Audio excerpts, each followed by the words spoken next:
नमस्कार साथियों, स्वागत है आप सभी का dedicated civil services exam platform पे। साथियों, ये आपकी करंट अफेयर की क्लास नंबर 2 है, जिसमें हम लोग विस्तृत करंट अफेयर्स को कवर कर रहे हैं। साथियों, इस क्लास में आपको इस एक छोटे से क्लास में योजना एवं कार्यक्रम जितना भी आपके क्रॉनिकल मैगजीन जुलाई 2026 में दिया गया है, उसको हम सभी लोग इस एक क्लास में फटाफट से क्लियर करेंगे। तो साथियों, अगर आपको ये सेशन कैसा लग रहा है, अपना फीडबैक जरूर दिया करिए। आप सभी लोग, बिना फीडबैक के मैं ये नहीं समझ पाऊंगा कि आपको क्या जरूरत है, क्या आपको चीजें समझ आ रही हैं या नहीं आ रही हैं। तो एक अपना प्लीज साथियों फीडबैक दिया करिए। अच्छा लगे तो सेशन को लाइक किया करिए, शेयर किया करिए, और अगर आप चैनल पे नए हैं तो चैनल को सब्सक्राइब भी कर लीजिएगा, ताकि आपको और भी इस तरीके के मूल्यवान कंटेंट आपको यहां से मिलते रहेंगे। तो आज हम लोग योजना एवं कार्यक्रम जितने भी दिए गए हैं क्रॉनिकल मैगजीन जुलाई 2026 में, उसको हम लोग फटाफट से यहां से क्लियर करेंगे। देखो, सबसे पहले यहां पे एक योजना दिया गया है कि कोयला गैसीकरण योजना। कोयला गैसीकरण योजना के बारे में यहां पे कुछ बातें कही गई हैं, आइए देखते हैं क्या है। कहा जा रहा है कि 13 मई 2026 को केंद्रीय मंत्रिमंडल ने 37,500 करोड़ रुपए के परिव्यय वाली सतह कोयला लिग्नाइट गैसीकरण परियोजना को बढ़ावा देने की योजना को मंजूरी दी है। कौन सा कोयला है? तो याद रखिएगा, कोयले के प्रकार में ये लिग्नाइट वाला कोयला है, जिसके गैसीकरण परियोजनाओं को मंजूरी देने की बात की गई है। मुख्य तथ्य इसमें क्या दिया गया है कि योजना के लक्ष्य क्या होंगे। इस योजना का उद्देश्य 75 मिलियन टन कोयला लिग्नाइट का गैसीकरण करना है। याद रखिएगा, कौन से कोयले का? तो सबसे पहले तो आप कोयले के प्रकार को कमेंट सेक्शन में बताइएगा, ठीक ना। आप लोग जानते हैं ना, बिटुमिनस होता है, पिट होता है, ठीक ना, और कौन कौन से होते हैं आप बताने का प्रयास करिएगा। उसी में एक प्रकार होता है लिग्नाइट कोयला, उसका ये गैसीकरण करने की बात किया जा रहा है, ठीक ना। ये थोड़ा सा लिग्नाइट को ध्यान रखिएगा। इसके जरिए 2.5 से 3 लाख करोड़ रुपए का निवेश और 50,000 रोजगार पैदा होने की उम्मीद है। 2030 तक राष्ट्रीय गैसीकरण लक्ष्य 100 मिलियन टन यहां पे तय किया गया है। तो आपसे ये पूछा जा सकता है कि कोयला गैसीकरण योजना के तहत कब तक के लिए लक्ष्य जो है वो 100 मिलियन टन रखा गया है। तो राष्ट्रीय गैसीकरण लक्ष्य, तो आप कहेंगे 2030 तक का ये लक्ष्य तय किया गया है। इसको आप लोग ध्यान रखिएगा। वहीं पे आगे की तरफ आप देखिएगा, कहा जा रहा है आपसे कि आयात में कमी। अगर हम ये कोयला गैसीकरण योजना के तहत अगर हम यहां पे चीजों को डेवलप करते हैं अपने खुद के देश में, तो इससे जो एलएनजी है, जो लिक्विड नेचुरल गैस है, यूरिया है, अमोनिया है और मेथेनॉल जो होता है, इसके भारी आयात पर भारत की निर्भरता क्या होगी? कम होगी। मतलब देख रहे हैं, भारत खुद अपने ऊपर आत्मनिर्भर यहां पे बनने की तैयारी कर रहा है। हर संभव वो प्रयास कर रहा है जहां से वो आत्मनिर्भर बन सकता है। अभी आप लोगों ने देखा होगा कि जब अभी युद्ध के बीच में जब गैस का क्राइसिस आया था, तो किस तरीके से प्रॉब्लम हो रही थी। तो अपने यहां भी अगर कुछ चीजें डेवलप हो रही हैं, तो कम से कम ये रहेगा कि कोई दूसरा देश अगर नौटंकी करेगा, बेअंदाजी बतियाएगा, तो हम उसकी गुलामी थोड़ी ना करेंगे, हम उसके ऊपर आश्रित थोड़ी ना रहेंगे। हमारे पास खुद हम उत्पाद कर रहे हैं, हम अपने उत्पादों के ऊपर निर्भर रहेंगे, स्वदेशी के ऊपर निर्भर रहेंगे, ठीक है। तो ये थोड़ा सा ध्यान रखिएगा। यही है यहां पे कोयला गैसीकरण, और कौन से कोयले का? लिग्नाइट कोयले का। और इसको 2030 तक इस लक्ष्य को पूरा करने का लक्ष्य रखा गया है। वहीं पे देखिए, आगे जब हम चलते हैं तो आपके इस क्रॉनिकल मैगजीन में थोड़ा सा स्टैटिक पॉइंट में समझाया गया है कि कोयला गैसीकरण क्या होता है, कोल क्लासिफिकेशन क्या होता है, गैसिफिकेशन क्या होता है। देखो, कह रहा है यह एक तकनीकी प्रक्रिया है जो ठोस कोयले या लिग्नाइट को उच्च ताप पर कार्बन मोनोऑक्साइड और हाइड्रोजन के गैसीय मिश्रण में बदल देती है, जिससे सीन गैस कहा जाता है। तो याद रखिएगा, सीन गैस भी हम लोग इसी को कहते हैं। इससे क्या होगी कि जो हम बाहर के देशों पे गैसों के लिए, नेचुरल तेलों के लिए, जो भी यूरिया के लिए, अमोनिया के लिए हम मतलब कि एक तरीके से आश्रित है, वो आश्रित हम धीरे धीरे क्या होगा, बाहर के देशों के ऊपर से हमारा कम होता चला जाएगा। वहीं पे आइए देखते हैं सेकेंड जो योजना है, ये क्या है, कौन सी योजना है। देखिए, मेड इन ब्रांड योजना। अब ये क्या है बाबू, मेड इन ब्रांड योजना? फटाफट से इसको देखिए। योजना में कुछ नहीं करना है, बस किस लिए है, कब तक उसका लक्ष्य रखा गया है, कब वो योजना शुरू की गई, बस यही सारी आपको 2-3 पॉइंटें आपसे पूछी जाती हैं। मेड इन इंडिया ब्रांड योजना क्या है? देखो, कह रहा है कि 12 मई 2026 को भारत सरकार ने घरेलू विनिर्माण को मजबूत करने और आयात निर्भरता कम करने के लिए मेड इन इंडिया ब्रांड योजना शुरू करने की योजना बनाई है। मतलब देख रहे हो, योजनाओं में इस तरह की, अभी पहली भी योजना आपने देखा, भारत आत्मनिर्भर बनना चाह रहा है। सेकेंड योजना में भी आप देखिए, भारत आत्मनिर्भर बनना चाह रहा है, स्वदेश की बात कर रहा है, आयात पे जो निर्भरता है दूसरे देशों पे वो कम करना चाह रहा है। अब आइए देखते हैं ये मेड इन ब्रांड योजना है क्या, इसमें क्या मुख्य तत्व है, इसका उद्देश्य क्या है, ये जानते हैं। उद्देश्य क्या रहा है कि भारतीय उत्पादों के लिए एक विश्वसनीय वैश्विक पहचान बनाना और आपूर्ति श्रृंखला के लचीलेपन को बढ़ाना।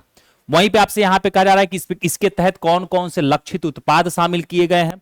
तो सरकार ने लगभग 100 ऐसे उत्पाद जैसे ऑटोमोबाइल एक्सल, मोटरसाइकिल पार्ट्स की पहचान की है जिनका भारत में उत्पादन कम या नहीं होता है। तो ऐसे क्षेत्रों में भारत क्या करेगा, आत्मनिर्भर बनने का प्रयास करेगा। किस योजना के तहत? मेड इन इंडिया ब्रांड योजना, ताकि एक भारत का भी अपना ब्रांड हो। जैसे अभी तक आप देखेंगे कि जो भी बड़ी बड़ी कंपनियां वो सब बाहर की हैं, तो वो अपने देश का ब्रांडिंग कर रही हैं। उसी तरीके से भारत का अगर होगा तो ये भारत देश का ब्रांडिंग करेगा। हो सकता है कि कोई देश हमारे यहां से आयात करे, ठीक है ना। यहां पे देखिए योजना की विशेषताएं क्या दी गई हैं। इसमें एक समर्पित मेड इन इंडिया लोगो मूल्यवर्धन के लिए प्रमाणन और मानकीकृत गुणवत्ता बेंचमार्क शामिल किया जाएगा।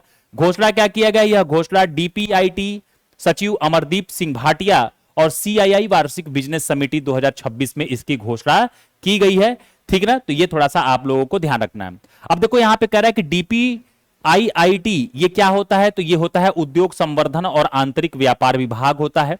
और आप देखेंगे साथियों तो यह वाणिज्य और उद्योग मंत्रालय के अधीन कार्यरत एक विभाग होता है। आपको ये थोड़ा सा ध्यान रखना है, जो देश में औद्योगिक विकास, विनिर्माण और निवेश की नीतियों को क्या करता है, सुचारू रूप से संचालित करने का प्रयास करता है। तो आप सभी लोगों को अपनी भाषा में समझ में आ गया कि मेड इन इंडिया ब्रांड योजना क्या है। तो मतलब कि जो भी ब्रांडिंग करना है, भारत का अपना खुद का ब्रांडिंग करना है, दूसरे के ऊपर डेवलप नहीं रहना है।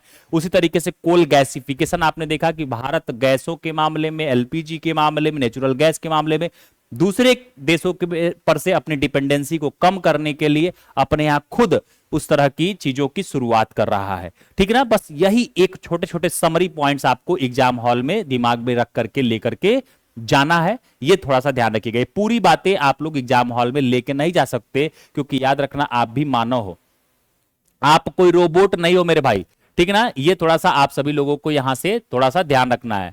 अब आओ थोड़ा सा हम लोग आगे की तरफ चलते हैं और यहां पे देखते हैं एक अगली योजना है प्रधानमंत्री इंटर्नशिप योजना। प्रधानमंत्री इंटर्नशिप योजना 2026 का शुभारंभ किया गया है। इंटर्नशिप योजना, अब ये क्या है? आप लोगों ने देखा होगा कि जब भी कोई बच्चा बीटेक करता रहता है तो बीटेक करने के बाद आप देखेंगे वो क्या कहता है कि भाई थोड़ा 6 महीना इंटर्नशिप करेंगे, उसके बाद से जाकर के कंप्लीटली जॉब के ऊपर फोकस करेंगे। मतलब कि चीजों को सीखेंगे ताकि हम एक नई चीजें डेवलप कर सके। प्रधानमंत्री इंटर्नशिप योजना 2026 का शुभारंभ आप देखेंगे तो 11 मई 2026 को केंद्र सरकार ने युवाओं में व्यवहारिक कार्यस्थल अनुभव और रोजगार क्षमता में सुधार के लिए प्रधानमंत्री इंटर्नशिप योजना 2026 का आप देखेंगे तो शुभारंभ किया है। इसमें आइए देख लेते हैं, मुख्य तथ्य में दिया गया है रोजगार के अवसर। इस योजना का लक्ष्य अगले 5 वर्षों में 1 करोड़ युवाओं को कौशल विकास के तहत इंटर्नशिप अवसर प्रदान करना, मतलब कि बेरोजगारी खत्म करना, ताकि इनको जब अवसर प्रदान होगा तो स्वाभाविक सी बात है ये किसी न किसी क्षेत्र में रोजगार पाएंगे। रोजगार पाएंगे तो भारत से बेरोजगारी का जो स्तर है वो धीरे धीरे कम होगा। दूसरी पॉइंट यहां पे दिया गया है पायलट चरण। वित्तीय वर्ष 2024-25 में 1.25 लाख इंटर्नशिप अवसरों के लक्ष्य के साथ इस योजना का पायलट चरण शुरू किया गया था। मतलब कि ये आपसे बताना का प्रयास किया गया है कि 2026 में फिर शुरू किया गया है। 24-25 में लगभग 1.25 लाख इंटर्नशिप अवसरों को उपलब्ध कराया गया है बच्चों को, ठीक है ना। पात्रता इसमें देखिए क्या कहा गया है कि कौन कौन से, मतलब कि पात्रता रखी गई है कि कौन कौन इस इंटर्नशिप में आ सकते हैं। जैसे आप देखेंगे इसमें आईटीआई प्रशिक्षित किया जाएगा। जो आईटीआई आप लोगों ने देखा होगा, गांव में लोग टेक्नीशियन से, बहुत सारी चीजों से, इलेक्ट्रिकल से करके दुबई उबई जाते हैं, तो अब भारत में ही रहेंगे। आईटीआई प्रशिक्षित कौशल विकास केंद्रों के उम्मीदवार और बेरोजगार युवा शामिल होंगे, जबकि आईआईटी, आईआईएम, स्नातक और सीए, सीएमए जैसे पेशेवर योग्य उम्मीदवार यहां पे क्या होंगे, अपात्र होंगे। क्योंकि आप देखेंगे कि जो बच्चा आईआईटी और आईआईएम से पढ़ा है, जो बच्चा सीए है या सीएमए है, आप देखेंगे उसको ऑलरेडी कहीं ना कहीं अच्छी जॉब मिल जाती है। लेकिन जो बच्चा संघर्षरत होता है वो होता है आईटीआई वाला, इसको विदेश जबरन भागना पड़ता है। क्योंकि भारत में आप देखेंगे तो इनके इस कार्य का कोई आप देखेंगे तो रोजगार नहीं मिलता है, और रोजगार मिलता भी तो बहुत कम पैसे पे। इसीलिए सरकार ने इसमें आईटीआई प्रशिक्षित और कौशल विकास केंद्रों के उम्मीदवार और बेरोजगार युवाओं के लिए इस योजना को शुरू किया है, प्रधानमंत्री इंटर्नशिप योजना 2026, ठीक ना। तो ये थोड़ा सा ध्यान रखिएगा। अब जो बच्चा आईआईटी ओआईटी कर रहा है भैया, स्वाभाविक सी बात है भारत में भी उसको मिलेगा तो कम से कम 1 लाख 2 लाख रुपया महीना से कम का जॉब उसको नहीं मिलेगा, ये ध्यान रखिएगा। अब देखो यहां पे आपसे बताया गया है कि आईटीआई क्या होता है। आप लोगों ने देखा होगा प्रत्येक जिले में आईटीआई होता है, सरकारी भी होता है, आप लोग देखे होंगे अपने अपने यहाँ। आईटीआई को हिंदी में कहते हैं औद्योगिक प्रशिक्षण संस्थान। ये भारत सरकार के कौशल विकास और उद्यमिता मंत्रालय के तहत गठित संस्थान है जो विभिन्न ट्रेडों में छात्रों को रोजगार योग्य तकनीकी और औद्योगिकी प्रशिक्षण प्रदान करते हैं। तो ये आप सभी लोगों को थोड़ा सा ध्यान रखना था कि प्रधानमंत्री इंटर्नशिप योजना क्या बड़े लोगों के लिए भी है क्या, तो आप देखेंगे कि जो बेरोजगार युवा हैं उनके लिए है, ताकि उनको रोजगार आसानी से मिल सके। अब आगे देखो, जन सुरक्षा योजना के 11 वर्ष पूरे हुए। जन सुरक्षा योजना के 11 वर्ष पूरे हुए, ये बात यहां पे आपको बताई गई है। अब थोड़ा सा हम लोग यहां पे चीजों को समझते हैं कि जन सुरक्षा योजना क्या है, कैसे 11 वर्ष पूरा हुआ है। एक्चुअली में देखिए 9 मई 2026 को प्रधानमंत्री सुरक्षा बीमा योजना, जिसको आप क्या कहते हैं पीएमएसबीवाई बोल देते हैं। दूसरा योजना है जीवन ज्योति बीमा योजना, जिसको आप पीएमजेजेबीवाई बोल देते हैं। और तीसरा है अटल पेंशन योजना, जिसको आप एपीवाई बोल देते हैं। इन्होंने अपने क्या किए हैं, 11 वर्ष पूरे किए हैं। कहने का तात्पर्य यह है कि ये जो तीनों की तीनों योजना है, चाहे वो प्रधानमंत्री सुरक्षा बीमा योजना हो, चाहे वो जीवन ज्योति बीमा योजना हो, चाहे वो अटल पेंशन योजना हो, ये ध्यान रखिएगा ये जो तीनों योजनाएं हैं ये 9 मई 2015 को शुरू की गई थी। 9 मई 2015 को शुरू की गई थी। बस याद रखिएगा, जो आपका प्रधानमंत्री सुरक्षा बीमा योजना है, शुरू तो ये भी 9 मई 2015 को हुआ, लेकिन अपना कार्य ये करना स्टार्ट किया था बस ये 1 जून से, 1 जून 2015 से। बाकी ये जो दोनों योजनाएं थी, अटल पेंशन योजना, जीवन ज्योति बीमा योजना, वो इसी 9 मई 2015 से ही अपना कार्य करना स्टार्ट कर दी थी। तो अब देखो 9 मई 2026 को इन तीनों योजनाओं का, क्योंकि 9 मई 2015 को लॉन्च की गई थी, तो 11 वर्ष कंप्लीट हुआ है। अब आइए देखते हैं इसमें क्या बातें की गई हैं। इसमें मुख्य तथ्य में शुरुआत दिया गया है कि 9 मई 2015 को पीएम नरेंद्र मोदी द्वारा कमजोर वर्गों को बीमा और पेंशन सुरक्षा देने के लिए शुरू किया गया था। जैसे आपने देखा होगा कि जो वृद्ध लोग होते हैं, विकलांग लोग होते हैं, ऐसे जो कमजोर वर्ग हैं उनके लिए यह शुरू किया गया था, कमजोर वर्गों के लिए। वहीं पे आप देखिएगा, आपसे यहां पे कहा गया प्रधानमंत्री सुरक्षा बीमा योजना क्या है। इसमें 27.43 करोड़ नामांकन हुए हैं, जिसमें आप देखेंगे तो 436 रुपया प्रति वर्ष प्रीमियम पर किसी भी कारण मृत्यु होने पर 2 लाख का बीमा कवर मिलता है। यह थोड़ा सा ध्यान रखिएगा, 436 रुपया 1 साल का यहां जमा करना है। और अगर उस व्यक्ति का, अगर वो जो असहाय व्यक्ति है, कमजोर वर्ग का व्यक्ति है, उसको अगर उसकी मृत्यु होती है तो 2 लाख का बीमा कवरेज उसको दिया जाता है। ये 2 पॉइंट ध्यान रखिएगा, 436 रुपए वर्ष वाला, और कितने का कवरेज दिया जाता है, तो 2 लाख रुपए का। वहीं पे आप देखेंगे तो जीवन ज्योति बीमा योजना जो है, यह 3660 करोड़ के दावों के निपटान के साथ दुर्घटना, मृत्यु, विकलांगता कवर देती है, जिसमें 58 करोड़ आप देखेंगे तो नामांकन है। वहीं पे अटल ज्योति योजना जो है, जो पेंशन योजना जो है, यह 18 से 40 वर्ष के गैर आयकर दाताओं के लिए 9 करोड़, ध्यान रखिएगा, गैर आयकर दाताओं के लिए 9 करोड़ नामांकन है। 60 वर्ष के बाद 1000 से 5000 रुपए मासिक गारंटी शुदा पेंशन भी मिलेगा। मतलब कि 18 से 40 वर्ष के जो इनकम टैक्स नहीं भरते हैं, जो उसके दायरे में नहीं आते हैं, ऐसे लोगों के लिए आप देखेंगे ये योजना है अटल पेंशन योजना।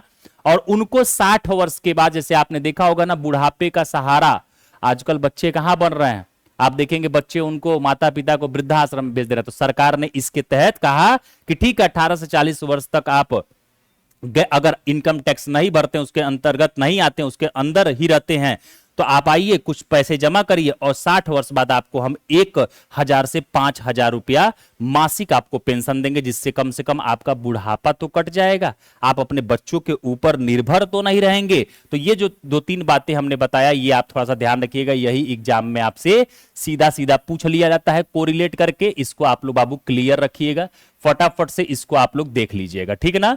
अगर कहीं पे कोई दिक्कत होगी तो आप लोग कमेंट सेक्शन में कमेंट कर दीजिएगा, फिर से समझा दूंगा। अब देखो यहां अटल पेंशन योजना के बारे में क्या दिया गया। यह असंगठित क्षेत्र के श्रमिकों के लिए एक सार्वभौमिक पेंशन प्रणाली है, जिनका संचालन राष्ट्रीय पेंशन प्रणाली एनपीएस के तहत पेंशन फंड नियामक और विकास प्राधिकरण द्वारा आप देखेंगे तो किया जाता है। मतलब कि असंगठित क्षेत्र के, मतलब जो श्रमिक हैं उनके लिए है, ताकि उनको अपने बुढ़ापे में किसी के ऊपर निर्भरता न रहना पड़े। और उनको, जो आजकल आप देख ही रहे हैं समाज किस तरीके का होगा, बच्चे जैसे कमाने लग रहे हैं, माता पिता को तुरंत घर से भगा दे रहे हैं, तो बाकी जिनके बच्चे अच्छे हैं वो रख भी रहे हैं। ठीक ना। तो सरकार ने ये इन लोगों के लिए शुरू किया है। अब आइए देख लेते हैं आगे आपसे अगला योजना जो है वो श्रमिकों के लिए मुफ्त स्वास्थ्य जांच योजना। अब ये क्या है, श्रमिकों के लिए मुफ्त स्वास्थ्य जांच योजना क्या है, देखिएगा। 7 मई 2026 को केंद्रीय श्रम मंत्रालय ने 40 वर्ष से अधिक आयु के श्रमिकों के लिए एक राष्ट्रव्यापी मुफ्त वार्षिक स्वास्थ्य जांच योजना शुरू की है। इसमें मुख्य तथ्य देखिए क्या दिया गया है, स्वास्थ्य जांच के प्रकार कैसे होंगे। इस योजना में हृदय रोग, मधुमेह, उच्च रक्तचाप, व्यावसायिक बीमारियों का शीघ्र पता लगाने के लिए रक्तचाप, कोलेस्ट्रॉल, ईसीजी और छाती का एक्सरे जैसी जांचें शामिल हैं।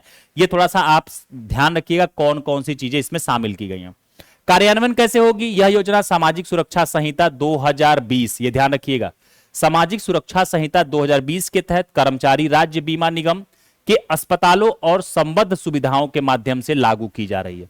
अब आप देखिए यहां पे आप इन चीजों को जानते रहिए और आपके आसपास अगर ऐसा कोई श्रमिक है, गरीब श्रमिक है, आप उनको ये इसका फायदा भी उठवा सकते हैं, इसलिए भी जानकारी रखिए करंट अफेयर में।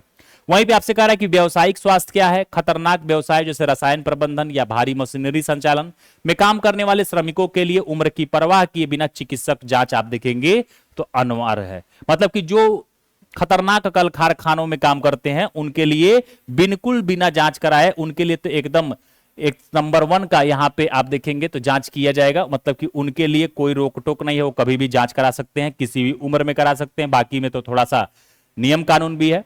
अब देखो यहां पे कर्मचारी राज्य बीमा निगम क्या है, यह भारत सरकार में एक वैधानिक सामाजिक सुरक्षा निकाय है जो बीमित श्रमिकों और उनके आश्रितों को चिकित्सीय देखभाल और नगद लाभ भी प्रदान करता है। इसको थोड़ा सा आप लोग क्लियर रखिएगा।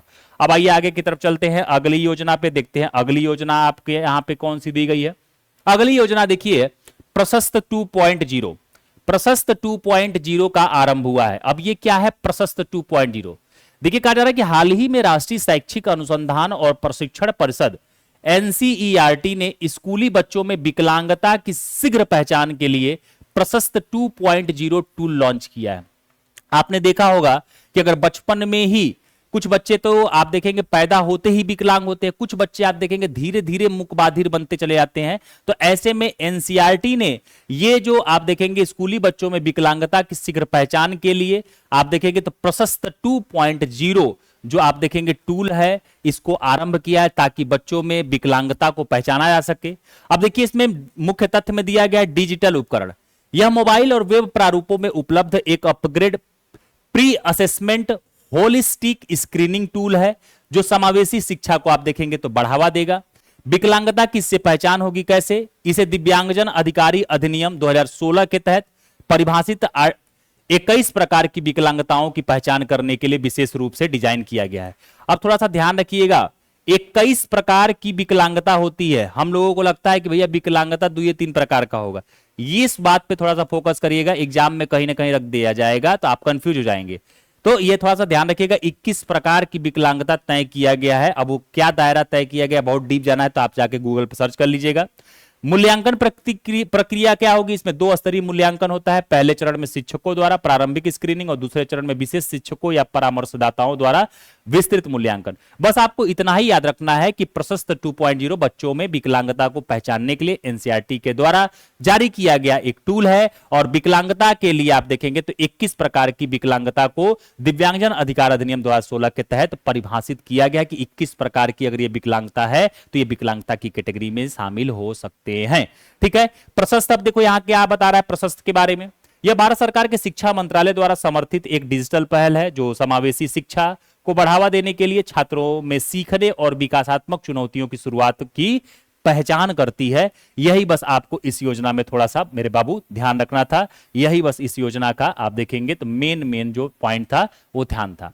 अब देखो एक बच्चा इसको पूरा रटता है, अब मैं कैसे पढ़ूंगा। अच्छा प्रशस्त 2.0, अरे यार एनसीईआरटी ने तो इसीलिए जारी किया कि स्कूली बच्चों में विकलांगता की शीघ्र पहचान हो। अच्छा इसमें आप देखेंगे तो विकलांगता नियम 2016 के तहत इसमें 21 प्रकार के विकलांगता को परिभाषित भी किया गया है।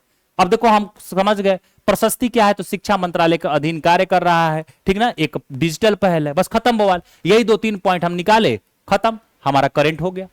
अगर हो सकता है कि कहीं विकलांगता के ऊपर हमसे मेंस में क्वेश्चन किया जाए तो हम इस पॉइंट को दिखा सकते हैं कि सरकार देखो किस तरीके से प्रशस्त 2.0 टूल्स जारी करके बच्चों में शुरू में ही विकलांगता की पहचान कर ले रही है ताकि उनको हम सही कर सके।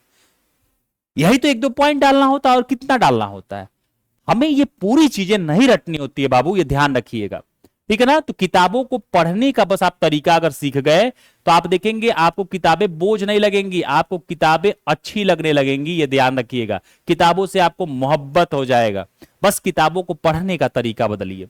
अब अगला योजना देखिए, स्वामित्व योजना को विकासशील देशों के लिए मॉडल के रूप में मान्यता दिया गया है।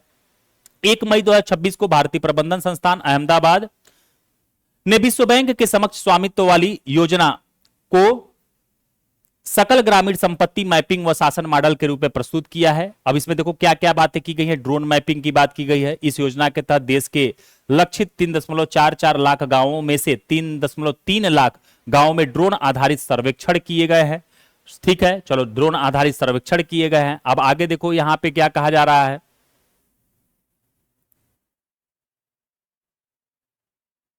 उपलब्धियां क्या होंगी इससे, ड्रोन आधारित सर्वेक्षण से। अब तक लगभग 3.14 करोड़ संपत्ति कार्ड जारी किए जा चुके हैं, जिसके सितंबर 2026 तक 4 करोड़ होने की उम्मीद है। परिणाम इसका क्या होगा, इससे ग्रामीण संपत्ति स्वामित्व प्रलेखन मजबूत हुआ और भूमि विवाद कम हुए और ऋण सुविधाओं तक पहुंच आसानी हुई। मतलब कि जो आप देखते हैं ना आए दिन जमीनी विवाद होता है, उसको थोड़ा सा आसानी मिली ताकि ड्रोन से ही हम पूरा सर्वेक्षण करा लिए।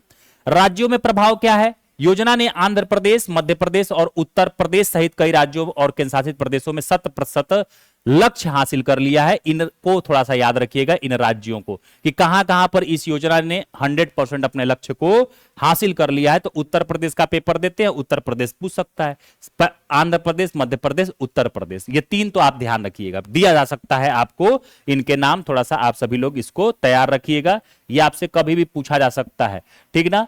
अब देखो यहां पे आप हमारे साथ मंथली करंट अफेयर पढ़ते रहो और जब अर्धवार्षिकी आएगा या ईयरली आएगा तो उसका कंपाइलेशन करा दूंगा। तो यही जब पढ़े रहोगे तो वहां पे आप क्या करोगे, चीजों को रिवीजन करोगे। आप कहोगे गुरुजी तो पढ़े थे एक बार, अगस्त वाले में पढ़े थे, मई वाले में पढ़े थे, अच्छा ये रिवीजन ही हो रहा है, ठीक ना। तो इनमें से बस 2-2, 3-3 लाइन बाबू आपको निकालनी होती है, ज्यादा नहीं आपको निकालना है। अब आगे देखो, आगे अगला लास्ट योजना दिया गया है जल जीवन मिशन 2.0। 3 राज्यों के साथ समझौता ज्ञापनों पर इसमें हस्ताक्षर हुआ है। देखो कह रहा है कि 29 अप्रैल 2026 को जल शक्ति मंत्रालय ने जल जीवन मिशन 2.0 के तहत उत्तराखंड, कर्नाटक और त्रिपुरा के साथ रिफॉर्म लिंक्ड समझौता ज्ञापनों पर हस्ताक्षर किए हैं। कौन कौन से राज्य हैं ये ध्यान रखना, उत्तराखंड है, कर्नाटक है और त्रिपुरा है। मतलब कि यहां पे आप देखेंगे पानी की समस्या होगी, तो इसलिए यहां पे 3 के साथ समझौता किया गया है। और कौन किया है, तो जल शक्ति मंत्रालय ने जल जीवन मिशन 2.0 के तहत इन 3 राज्यों से समझौता किया। कौन कौन से 3 राज्य, उत्तराखंड, कर्नाटक और त्रिपुरा, ये थोड़ा सा ध्यान रखना। अब देखो यहां पे मुख्य तथ्य में कहा जा रहा है कि कवरेज की स्थिति, उत्तराखंड ने 98% जल संकट वाले, कर्नाटक ने 87% और त्रिपुरा ने लगभग 86% कार्यात्मक घरेलू नल कनेक्शन हासिल कर लिए हैं, जो कि आप देखेंगे त्रिपुरा 2019 में मात्र 3% था। मतलब कि यहां पे जल की संकट थी, लेकिन आपको यह बताया जा रहा है कि इसकी कवरेज के तहत इस 2.0 जो जल जीवन मिशन के तहत जब कवर किया गया तो उत्तराखंड ने 98% एरिया कवर कर लिया, जल से समस्या खत्म हो गई। कर्नाटक वहीं 87% और त्रिपुरा 86% पहुंच गया है, जो कि वही त्रिपुरा 2019 में 3% था। मतलब कि सोचो यहां जल की कितनी संकट रही होगी। नया लक्ष्य क्या रखा गया है, सभी ग्रामीण घरों में 100% नल का कनेक्शन कवरेज हासिल करने का लक्ष्य अब बढ़ा करके दिसंबर 2028 कर दिया गया है। यह बात आपसे सीधे पूछी जाएगी कि जल जीवन मिशन 2.0 के तहत 100% नल कनेक्शन कवरेज का लक्ष्य कब तक के लिए रखा गया, तो आप कहेंगे दिसंबर 2028 तक पूरा कर लेने का लक्ष्य रखा गया। कहां कहां, उत्तराखंड, कर्नाटक और त्रिपुरा, 3 राज्य में। क्लियर। अब आगे देखिए यहां पे सामुदायिक मॉडल में कह रहा है कि ग्राम पंचायत नेतृत्व वाले इस मॉडल में जनभागीदारी, ग्राम जल स्वच्छता समितियों की भूमिकाओं और संचालन का रखरखाव पर जोर दिया गया है। अब आइए थोड़ा सा यहां पे हम लोग देख लेते हैं जल जीवन मिशन क्या है, इसको थोड़ा सा हम लोग यहां पे समझने का प्रयास करते हैं कि जल जीवन मिशन के बारे में क्या बातें दी गई हैं, इसको फटाफट से आप लोग देखिएगा। देखो जल जीवन मिशन के बारे में आपसे यहां पे कहा जा रहा है कि इस मिशन का मुख्य उद्देश्य विकसित भारत 2047 के दृष्टिकोण के अनुरूप ग्रामीण घरों में नियमित और सुरक्षित पेयजल उपलब्ध कराना। इसके तहत सुजल गांव पहचान और जिला तकनीकी इकाइयों के माध्यम से दीर्घकालिक जल सुरक्षा और सामुदायिक स्वामित्व सुनिश्चित किया जाता है। मतलब कि हर घर में नल पहुंचाना है, यही जल जीवन मिशन का टारगेट है, ताकि लोगों को जल की संकट का सामना न करना पड़े। तो ये आप देखो महत्वपूर्ण जो आपकी जुलाई 2026 की क्रॉनिकल मैगजीन में जो 6-7 योजनाएं दी गई थी, ये एक क्लास में आप लोगों ने 25 मिनट में क्लियर कर लिया। अब बताओ, इसी तरीके से आपको मैं इस पूरे का पूरे जो क्रॉनिकल मैगजीन है इसको मैं पूरा कवर करा दूंगा। आप लोग बस फटाफट से इसको कवर करने के लिए तैयार रहिए। थोड़ा सा आप लोग हमारा भी सपोर्ट किया करिए। आप लोगों के कहने पे जब बच्चे कहते हैं कि सर करंट अफेयर करा दो, करंट अफेयर भी करा देता हूं, आपको रिवीजन भी करा रहा हूं। तो मेरे प्यारे साथियों, आप लोग हमसे जेलसी की भावना क्यों रखते हो? सेशन को लाइक कर दिया करो, एक अपना फीडबैक दिया करो, उससे हमें भी रिव्यू मिलता है। हो सकता है कि हमको भी कुछ सीखने को मिल जाए, कि हो सकता है कहीं हम कुछ आपको और भी तरीका अच्छा लगे उसको हम अपना ले, ठीक ना। और थोड़ा सा हमारा भी सहयोग करिए, हम भी थोड़ा सा आगे की तरफ बढ़ जाएंगे और बच्चे पढ़ लेंगे तो उनका भी फायदा होगा। कभी भी सरस्वती को मत छुपाइए, सरस्वती को जितना बताना है बताइए। लक्ष्मी छुपा लीजिए, सरस्वती को कभी मत छुपाइए, क्योंकि सरस्वती जितना आप छुपाएंगे उतना ही वो आपसे दूर बाबू भगेंगी, ये ध्यान रखिएगा। तो आज की क्लास हम लोग यही समाप्त करते हैं। 25 मिनट में पूरी योजनाएं जुलाई 2026 क्रॉनिकल मैगजीन की कंप्लीट हो गई। कल मिलते हैं नए अध्याय में एक नए टॉपिक के साथ। तब तक के लिए यहीं पे आप सभी को नमस्ते, थैंक यू सो मच, जय हिंद।